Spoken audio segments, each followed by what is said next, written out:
Hello and welcome into the No Matter What after show called No Matter What Did You Just Say? A No Matter What after show hosted by the Section 109 podcast. Yes, that is a mouthful, and it is even more fun than it sounds.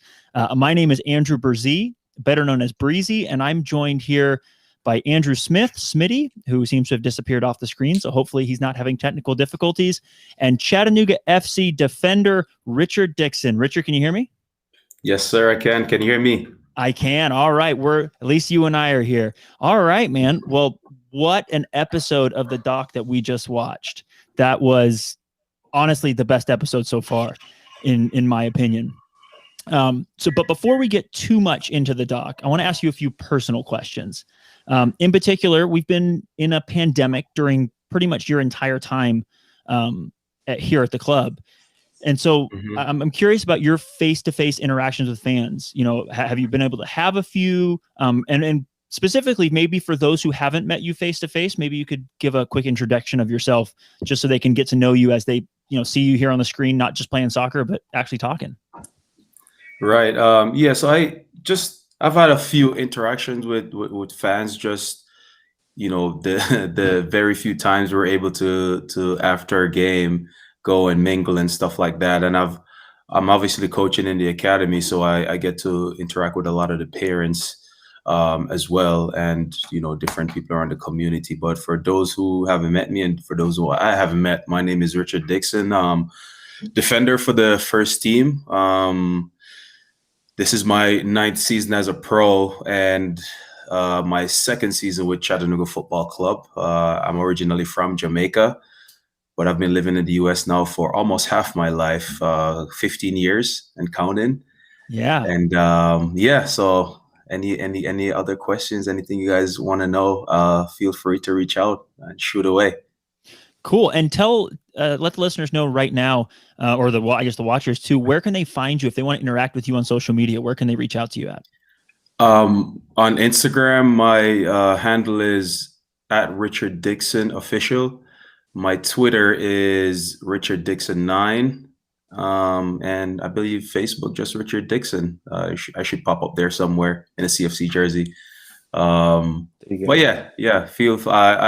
not on social media as much as I used to be a couple of years ago. Obviously, now with a baby, she takes up most of my time. But yeah, shoot away, and I'll answer any questions you guys have as quickly and as timely as I can.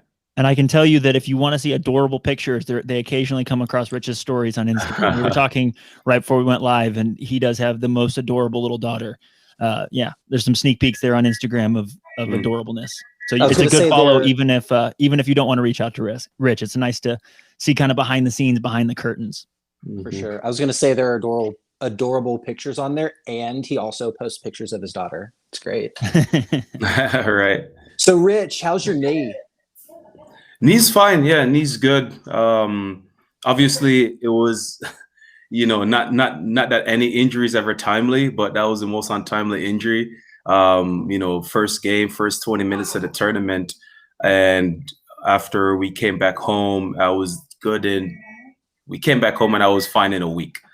It was a hairline fracture, and it's just one of those things where the bone just needed time to heal, and it was unfortunate at the time that it happened. And trust me, I was gutted, but it's those times, in my experience, that you show how good of a teammate that you are.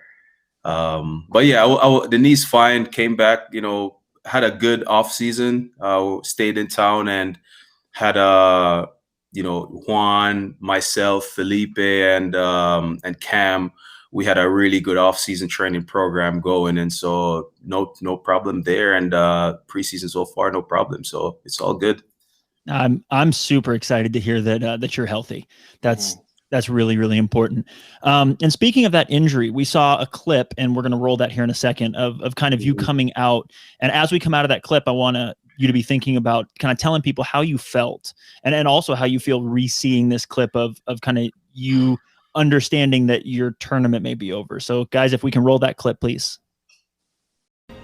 The focus of today's training is playing without Dixon, which is important because his x-rays have come back and they aren't good. not good news. Yeah, a little disappointment we got here. You want me to talk? Yeah, sure. Okay. So definitely bone bruise, and then we do have a hairline fracture in that fibular head. So we're hoping best case scenario might be back for the final games next week if we make it all the way. When we make it all the way. The boys got this. When we make it all the way. I was gonna say that same thing. Rich, kind of tell us how tell me two different things. First two things that come to my mind are, number one, how were you feeling? And then re-watching that, how are you feeling now? Yeah, it's obviously going into the X-ray and the meeting with the doctor. You know, it's a lot of optimism, and as an athlete, you always have to be hopeful and you always have to be optimistic. And it's just one of those things where I've never had a fracture before, you know, so I didn't really know how to gauge it, which is the reason why I kind of played through it for the time that I did after I got the hit. But now going in and having the doctor officially say that, hey, it's a hairline fracture and you're gonna have to be out for at least a week. And when getting that confirmation, then it just really takes all the wind out of the sail. And I think that's when it kind of, just took it out of me that, man, that's my tournament. And, it's personally, I felt obviously I couldn't contribute to the team. So definitely lost a little bit of a morality there. Not being able to physically contribute to the team on the field, but then it was just a quick switch. It was a quick switch of mentality and a quick switch of perspective, and just seeing where I could contribute. And that's when the coaching had to be put on in that moment, and all the energy and all the everything now is going to how can I coach and encourage and help the boys with whatever they needed.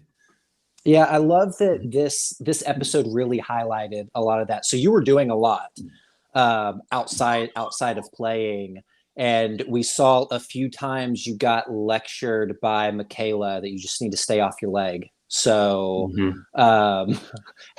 A, were you able to stay off of your leg? And two, how did you rest during that time period with doing so much? Yeah, it was difficult, because it's so I'm one of the player coaches on the team, with including Juan, and so whenever we're injured, we hop in as coaches and stuff like that. And so in that particular moment, I was needed, to take over some things, passing drills, finishing at the end and stuff like that. But I think from her, I have a tendency of doing, too much sometimes. And so it was just her looking out for that side of my personality. So I wouldn't say that I rested all the way. I would say maybe that I slowed down. I slowed down with the different things that I was doing with the boys and stuff like that. But regardless of how much I rested or not, it was gonna take a week and a half before I was able to do anything. Anyways, granted, it was a hairline fracture, so the bone just needed time to heal, and there was nothing probably that I could do that could speed up that process. And it was friendly fire, yeah. You bumped knees with Alec. Yeah. So he came up. I believe it happened in the 12th minute of the game. He came out for a corner. And it's a funny story because I believe it was in the Cosmos game that we played at home. I was giving it to him that he needs to come out and be more commanding of his 6-yard box. Because he there was a few times that he got hurt, in games and in practice and stuff like that. So I was, giving it to him that he needs to come out, and if he needs to come through one of us to make sure that he makes the play and to make sure that he set the tempo in his box and let everybody knows that it's his box. That's what he do. And ironically enough, the 12th minute of the game, he came up for a corner and, he came up, grabbed the ball, and literally as he's swinging his knee up, the outside of his knee just oh no, brushed right against the outside of mine. And that's when I felt it instantaneously and just didn't know what it was, and tried to play through it. And it just got to the point where it was affecting the way that I sprinted and everything. And, like I said in the Doc, I didn't want to become a liability because I couldn't sprint at one point. So that's when I went down. And yeah, it was a sad moment, but it's a part of the game. Injuries happen. We just never know when they're gonna come. So just have to deal with it and move on. How painful was it? It was pretty painful. Yeah, it was. Yeah, definitely. Now that whenever I heard that something was fractured, then I was like, that's what a fracture feels like. It was pretty painful. Yeah, but I mean, I've almost 10 years playing. I've been hurt before. I've had to play through some really bad stuff before, muscle injuries and stuff like that. But I've never had to play through a fracture.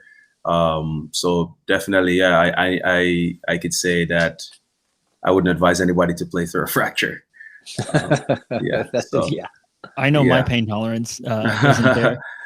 So I want to jump into a couple comments. I'll highlight. We have a "Hey Coach" from Troy Alton. We have a Todd Preston, Richard, let's go. And then we have one from Owen Seaton that I think the guys will put here up on the screen that I think all of us can go with. And it says that we're so lucky to have Rich and Blue. And that's not, it's on Facebook and it's on YouTube. And on the Facebook, it's got three hearts on it already. So yeah. And then next comment is from Tim Dungan, and he says, props to Dixon for not trying to hide it and play through it though. I think that there's amongst warriors, right? And that's what Coach Fuller always refers to you as. He always says Rich is a warrior. And from my experience with guys like you, it probably takes more courage to be able to say, more self-awareness to say, hey, I might be a liability because I'm hurt, and not just brush it off and play with pride, only pride, and then, put your team at a disadvantage. Yeah. But before I address that, Troy, how are you? I need to get back to you.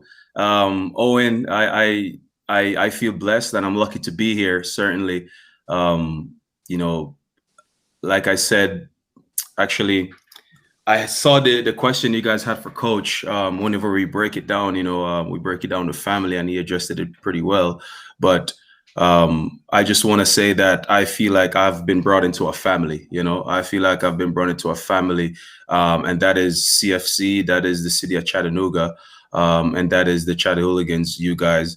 And to answer that question even more directly, that is why we break it down with family. Every single training, every single meeting, after every game, everything we do as a team, we break it down with family, because we're all here fighting for the same cause. We're all here fighting, for the same badge, the same city.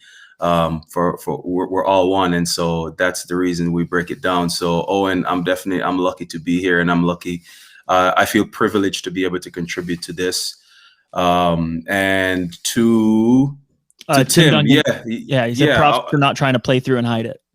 Of course. I mean, like I said, I've been hurt before, but there's a difference between being hurt and being injured, So when it initially happened, I thought, it was, it hurts, so just a little bruised knee, I'll shake it off and I'll play through it. I'll be good in 5 minutes, and, played another 10, 15 minutes through it, and it was getting worse and worse. And when it got to the point now that it was affecting my performance, and that's when I realized that I am going to cause more harm to the team than good right now. So that's why I figured it's best to just step out, and I'll be better off helping from the sidelines right now, because at that point I was injured. I wasn't hurt at all. I could play through being hurt, but not with a broken leg.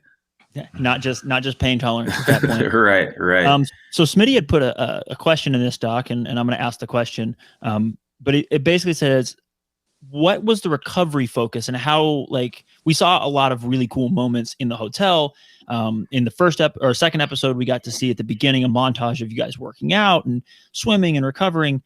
How do you try to have a recovery focus with so many games in such a short period of time? And additionally, onto that, how does it complicate things being in a hotel with 4 other teams? How in the world did you guys manage to recover? Yeah, so that was the challenging part of it. Obviously, all the teams are in the same hotel, so we had to split gym time. So all the teams had, we all had a schedule of what times we were allowed in the gym and stuff like that.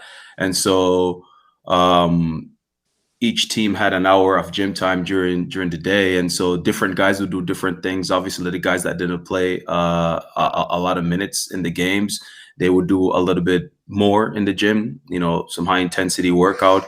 And for guys that played a lot, it was all about getting the legs recuperated for the next game.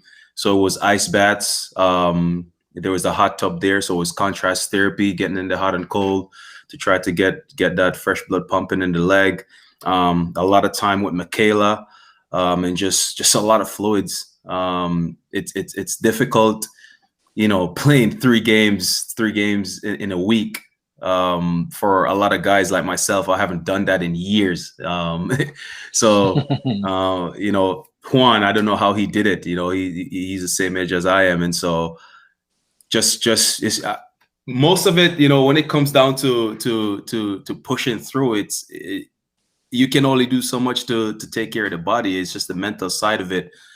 That I feel was the most difficult for a lot of guys. Obviously, being in the hotel for so long, after the first 5 days, you're kind of over it, and you want to go and see your family and stuff like that. So it was tough. It was challenging, but I think we made do with what we had. We obviously don't have the biggest staff. We have Coach Fuller, Jordan, at the time, Michaela, and then myself and Juan, had to just help out where we could. And so it's just doing whatever we could to provide for the guys, whether it's going somewhere to go get ice to fill up the hotel bats to make, or makeshift ice bats, or going getting bins at Walmart to put ice in to bring down to the pool and to the hot tub so guys can jump in the hot and cold and stuff. That's like awesome. That. So yeah, it's just, improvising and trying to do the best we could with the limited resources. Yeah, I think Juan was probably hardened by playing in the NPSL, where a tournament means instead of 3 games in a week, it's 3 games in 3 days. Right. So I want to talk a little bit about your impact on the team. And we heard Clay talk tonight about just how important your knowledge and experience is. So what's some knowledge, or maybe some tips that you gave some of the younger, newer pros on how to handle, big pressure pack situations like this? Yeah, I mean, obviously, and big shout out to Clay. I miss that guy, but obviously there's a lot of players and people out there that are more knowledgeable about the game than I am, and so it's just, for me, a big part of last year was dealing with the amount of youth that we had on our team. We had a very, very young squad, a lot of first year pros, some second year pros. And so it was trying to get the guys to understand, what being a professional actually is. In my experience, young guys tend to think that once you sign that professional contract, it means that you're a pro. And it's far away from being the truth, and so just kind of getting guys to kind of shift in their perspective a little bit, and now focusing on how they approach the game and how they approach training and how they approach games and how they take care of themselves off the field, because being a pro has very much to do with the 22 hours that you use away from the field, because the 22 hours that we come to training and train and, and that we come and play under the lights, that's the easy part. That's the part that we enjoy, but it's what you do when you're off the field, are you taking care of your body? Whether it's in the kitchen, are you eating the right things? Are you sleeping the right amount? Are you hydrating? Are you doing the extra stuff in the gym that you need? Are you staying after practice and working on the things that you need to work on to get yourself in the lineup? And as simple as even the social stuff, how are you carrying yourself in the community? How are you representing your own personal brand? How are you representing the club? How are you representing the city whenever you're out and about? And so just kind of getting guys to understand that holistic approach of what being a pro is, because it's all of that, more so than it is the 2 hours that we show up and play. So last year was most of my conversations and my encouragement to the guys is just teaching them the little ins and out and different things of how to get a little bit better in their game, and not so focus on the football, but what can they do away from the football to help to improve their game and improve their image and different things like that as a pro. That's awesome. Yeah, that makes sense. By the way, Michaela actually just chimed in here herself, and we can put that comment up on the screen. But says may have had to scold a little, but yep, like you said, got to help remind you to look out for yourself and slow down at times. That's So- awesome. Yeah. Thanks, Michaela. I appreciate it. So, That's good. I mean, it's good, right? Someone has to play mom sometimes. You know, someone's got to Yeah, tell you to, hey, listen, you can't do that. yeah, You're only- absolutely. I've that's been that's been my main weakness. So it was good to have Michaela there to slow me down at times when I haven't needed. So thanks, Michaela. Appreciate you.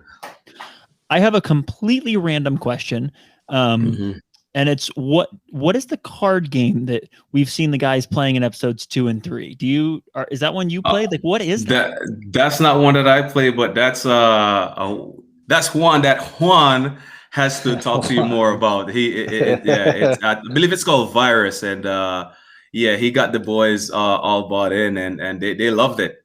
They look So, like they were intense. yeah.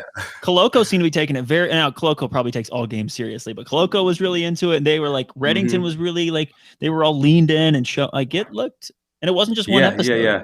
It was all trip. So whenever we have one on, he'll be able to tell you more about the game. I'm gonna hey Owen, I need to get I know you're watching, Owen. I need to get Juan on the next episode just for that. Right. Just so we can find out what in the world that card game was. Rich, before we let you go, I have a very, very selfish question here. And basically we see you talk a lot in these doc episodes as a leader, and it's obvious that you're not just a leader on the field, you're also a leader off the field. You know, you talked about some of the wisdom that you've shared and some of your experience that you've shared.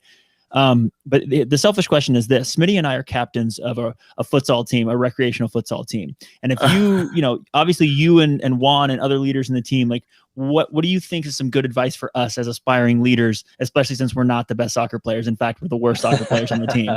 We are. How can we be better captains and better leaders? Oh man, that's a tough one. I guess just off the top of my head, I would say just figure out what your team and your group is good at and what they need improvements at, and then once you find those out, then you know where you can help.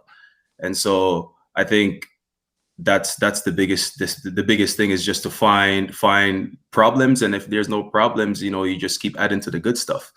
So it's finding what needs improvement and finding what's going great and highlight those things. And if you have the solution to what needs improvement, then make sure that you come up with a plan and come up with a way to bring everybody to that goal. Sounds Hey, like also proactive action. Yeah, Go ahead. for sure. Right, If you're free on Tuesday nights and want to play futsal, we can hook you up. I've got one more question. So Matt and I have both had ACL injuries. Breezy thinks that it's contagious. So give me like 1 or 2 prehab exercises Breezy can do so that he can kind of take his mind off of it. Oh man. I know that coming back from ACL injuries, obviously you lose you have a lot of atrophy in the quads and hamstrings and stuff like that. So I would just say building the muscles around the knee. So it's your quads, your hamstrings, your abductors and stuff like that. So a really good one for building hamstrings, especially in the isometric and eccentric phase of things, is your Nordic curls. It's basically when you're upright and somebody hold your heels and you're slowly lowering down to the ground using your hamstring to resist your body weight. And so that's really good for building hamstring strength. And for your quads, just your basic squat. You can vary it in different ways with tempo, single leg, using an unstable surface and different things like that. But yeah, it's just finding stability in the knee, and that comes from strengthening the muscles around, pretty much. Awesome. Thank I you. just wrote both those Yeah. things down on the bottom of the show docs. The Yeah. producers are gonna be very confused why those notes are at the bottom. Oh, Yeah, I man. didn't find out about the Nordic curl until after my knee injury. As soon as I saw it, I was like, Ah. this is the greatest workout ever. Oh yeah. It's amazing for building those hamstrings. I'm going to need to start doing those. Well, Rich, thank you so much for being so generous with your time. Is there anything else that you'd like to say that you wish we would have asked you? Thoughts on tonight's episode? Anything you'd like to say? Yeah, no, I mean, this doc is so well put together that I'm just happy that the fans and everybody, you know, in the entire city are able to see, you know, most of what goes on behind the scenes. And obviously, last year was the club's first professional season, so having something to hold on to and to kind of look back at it is fantastic. So I'm really excited, you know, to see the rest of it, and I'm super blessed and super excited to be a part of this whole project and this journey and this club and this city. And yeah, thank you guys for all your support, and for those who are watching, thank you guys so much as well. Thank you, Rich. Actually, thanks, Rich. a certain Coach Fuller is apparently watching with a David Matthew, and Lord. he says Coach Fuller is here and wants to reiterate that you Andrews are not allowed to recruit Rich to play futsal right now. Hey, Oh, he man. still has a replacement player for stealing Felipe from us. Yeah. So, We still have some demands for yeah. for the head coach there. Rich, thank you so much for your time, man. Before you sign off, I can't use words today. Before you sign off, let everybody know again where they can find you on social media, where they can follow along if they didn't catch it earlier, and where they can interact with you as well online. Yes, of course. Instagram at Richard Dixon Official, Twitter Richard Dixon 9, and just Richard Dixon on Facebook. I should pop up in a CFC jersey. So Beautiful, Rich. Awesome. Thank you so much, man. Yeah, thanks, Rich. awesome. Thank you Take guys. care. Enjoy the rest of your night. Bye. You too, Smitty. Oh, I love Rich Dude. so much. He makes Every me want to time I run through talk to walls. him. I said this Oh, on yeah. one of my other episodes. Like he's amazing. I So- am so uplifted every single time I talk to him. And we have gotten to speak to him in long form interview before. So tonight was just a little bit of taste. You can go to our Section 109 podcast feed, anywhere that podcasts are played, and go to episode 16. And there is an hour and a half interview of Rich making a lot of sense and us asking dumb questions. And by the way, Troy Alton also says that on the CFC Academy YouTube page, you can see a lot of Rich's routines. So there's there's an excellent option too for anyone that's looking to be more like Rich, which I think we should probably all do. Agreed. So Smitty, before we get into more stuff about the doc, what are you wearing? I am wearing the original white CFC dad hat. It's my favorite thing that I own. I am wearing a 2014 home jersey, which is super special because that is my first year as a CFC fan, and it's the year we met. It's a good year. It's a great year. And then behind me, I have a 2019 home jersey that was player worn, but we still don't know who that player is. It's number 27. So if anybody can figure that out, let a brother know. So yeah. Yeah, I got you. I am wearing my CFC hat. I don't want to turn around, but hold on. There you go. All right. And then I have my Chattanooga versus Systemic Racism shirt on. And yeah, I am, It's important. it is very important. Also it's very soft.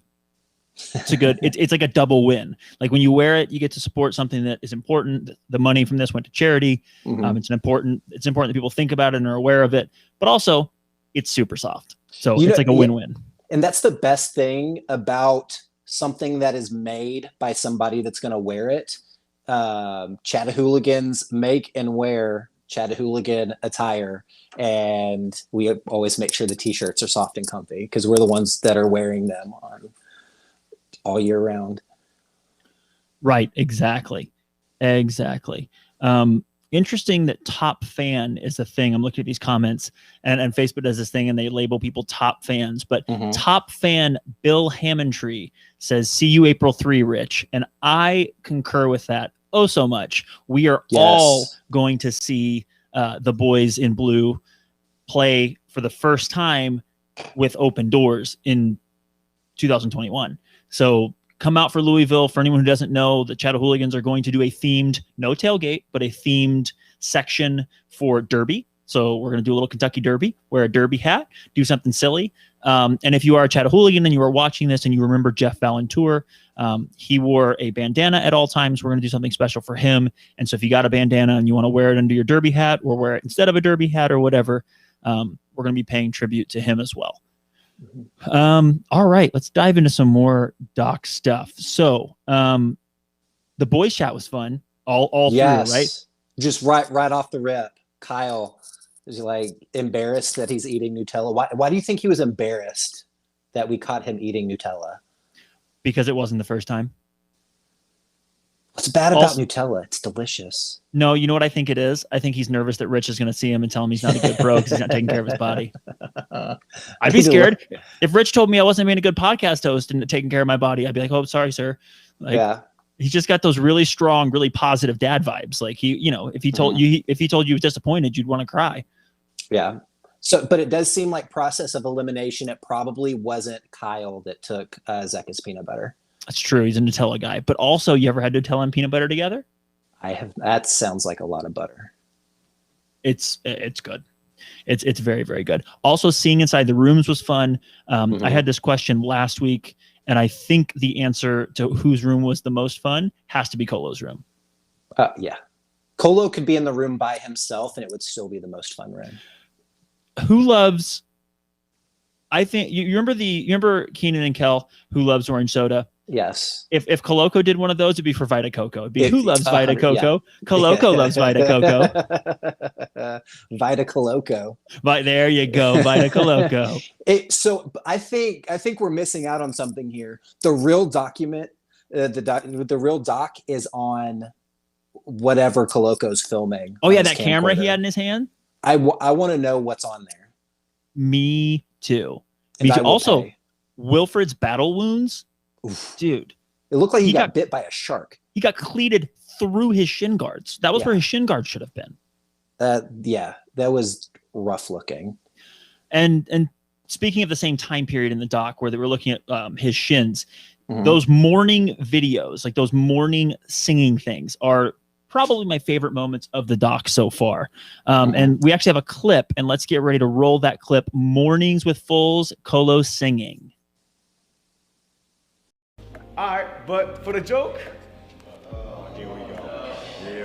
Go on, Colo. No, I'm not gonna give you guys a joke this morning, man. I don't have anything yet. What do you mean? We paid for a joke. We gotta get a joke, man. No, I got something better. I got something better, man. I'm gonna sing for y'all this morning. You know what I'm saying? As you guys know, I'm a little romantic guy. You know, I like my R&B songs. You know what I'm saying? So we go. Hey. You know what I'm saying? So you're going to take it back to the 2000s, you know what I'm saying? You get me? All right.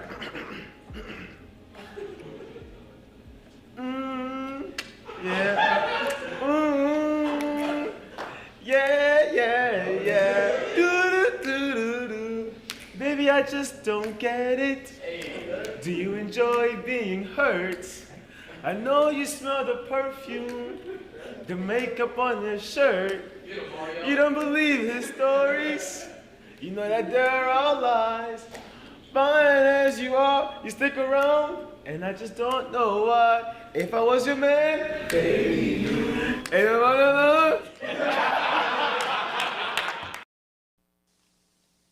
It gets me. It's so dude, good. I'm laughing from him messing up the chorus or whatever the response is. Dude, first of all, everyone knew the song, which is everyone.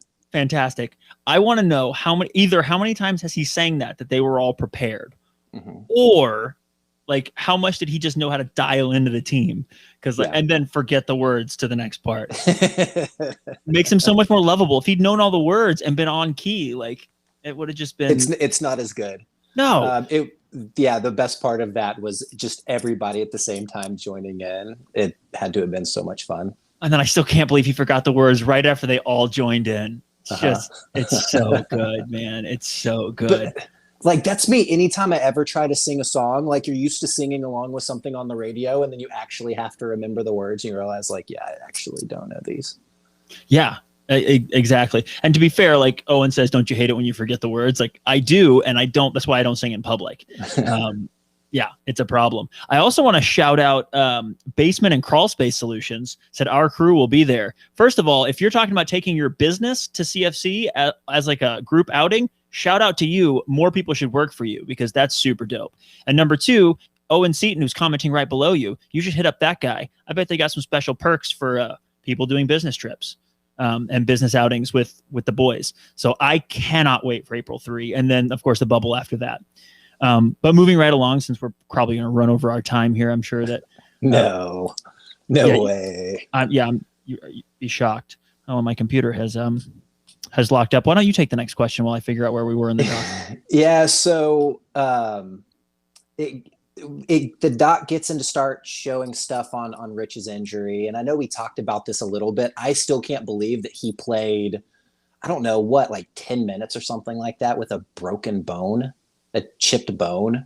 Like, it's that's pretty crazy.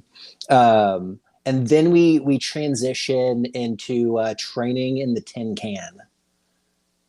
That's right. Yeah. When I saw that, so it makes total sense once they started talking about, like, oh, we're at the Michigan Stars training facility. But like, when I first saw it pop open, I was like, that's Michigan Stars. That's not Detroit. What is going on? And of course, they had both of them available. I'm sure it's one of the things that made Detroit an attractive place to do the thing at. Plus, Michigan Stars actually play in Detroit. So unlike those who play in Hamtramck.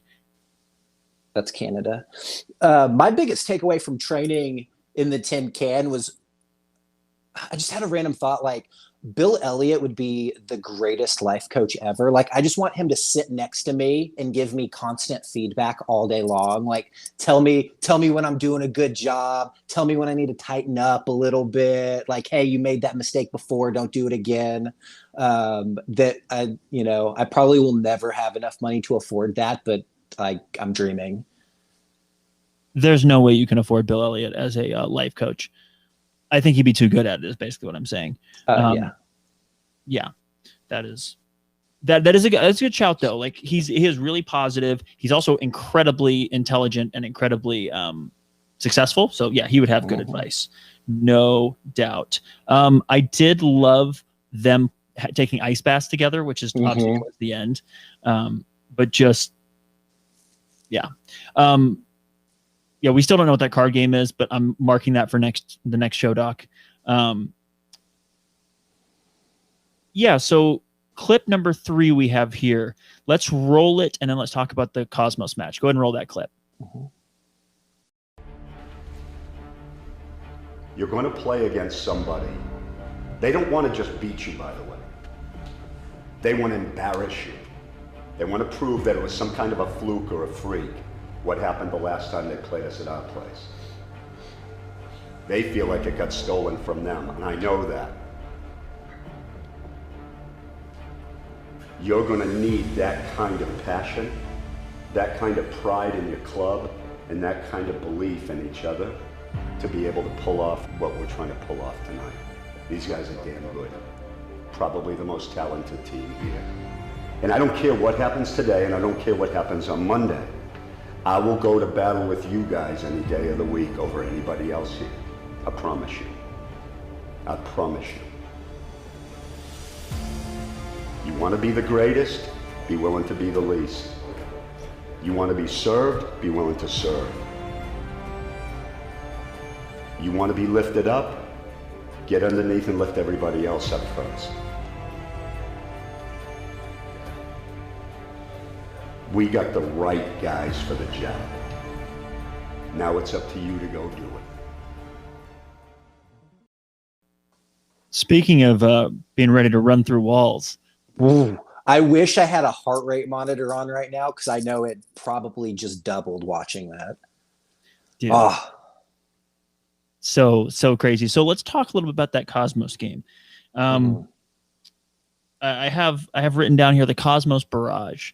Let's talk a little bit about that. That was probably the worst 25 minutes of defending we had to do all season, I think. That was the worst 25 minutes my sphincter has ever experienced. It was just constant glitching the entire time. It was horrifying. Yeah. And you know what? We made it out. Like Reddington made some excellent saves. The guys defended as if it was their last day, you know, last stand. Remember the owl. I mean, just, you know, 300. That's the movie I was thinking of. Like just holding the line.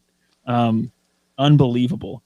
And and it doesn't really, like, you know, the doc doesn't really show it, but it was around that 25th minute that Coach Fuller made a tactical adjustment, changed our formation. We moved from a 3-back to a 4-back, which allowed us to have one more attacker. And it was, that was a game changer because the game was very different from then on. You know, it showed in the doc shortly after that, Brian Bemit almost had a goal twice. Keeper made an incredible double save. Yeah, that's man, what could have been, because we could have should have won that game. Not based on how we played, just based on we had a couple chances there at the end. Yeah, and you know there's not a ton of highlights from the game. It was a hard fought 0-0. It was an entertaining game, and that's probably, you know, we got to watch that match together over at Matt's place, and we were all just super proud of the team. They played incredible that game. Yeah, and it really set us up for the third match and having all to play for, right? We controlled our destiny, and that was kind of the most important things. So a couple notes here before we close. Number one, I think I just killed my computer, which is awesome. I don't know what happened. It just froze up, and now it won't turn all the way back on. Number two, re-airs. So there's going to be two different re-airs. If you're tuning into this and you missed the airing of the doc just an hour ago, you can check it out tonight at midnight, or I guess technically tomorrow morning at midnight. So in a couple hours here. And also on Sunday, the 28th at 10:30 a.m. it will also re-air. So catch it one of those times if you miss it, or catch it again if you didn't get enough of it. Because it's good. Smitty, if the people want to find you on social media, find you on the internet, where can they find you? You can find me on Instagram at @SmittyKnows. Breezy, where can the people find you? You can find me on the internet. Thanks, everybody.